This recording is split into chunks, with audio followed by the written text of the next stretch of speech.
One day, a young man went to Buddha. He seemed very upset. Buddha asked him the reason.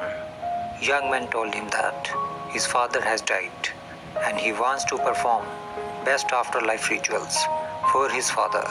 And despite of his father's good or bad actions in his life, he wants his father's soul to go up to heaven.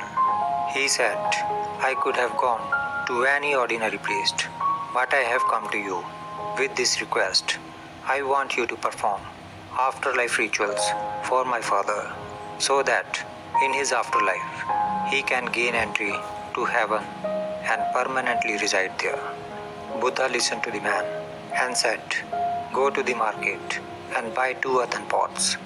Also bring some butter and some pebbles to fill in the pot. The young man went to the market and bought them, thinking that this was for rituals. Then the young man filled 1 pot with butter and another with pebbles and sealed them. Then Buddha told him to put those pots in a nearby pond. Young boy did as said by Buddha, and both pots sank to the bottom of the pond. Now Buddha asked him to bring a stout stick and strike both pots and break them open. He did so, thinking that now the Buddha would perform a wonderful ritual for his father.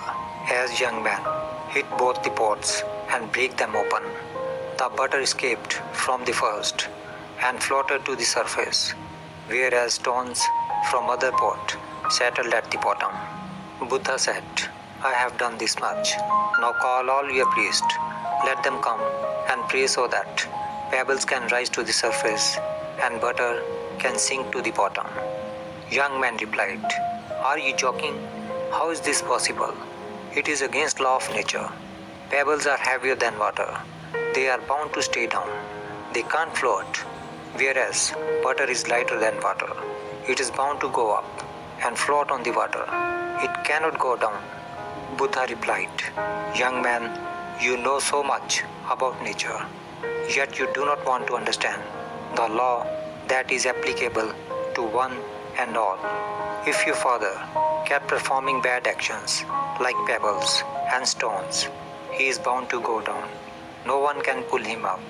And if he kept performing good actions like butter, then he is bound to go up. No one can push him down. This is law of karma. This is law of nature.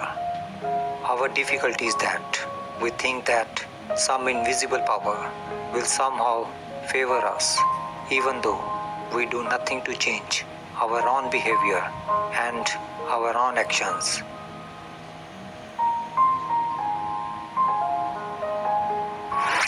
We see in our life, people expect good outcome, even for bad karma they have performed, but they forget that fruit depends on our actions.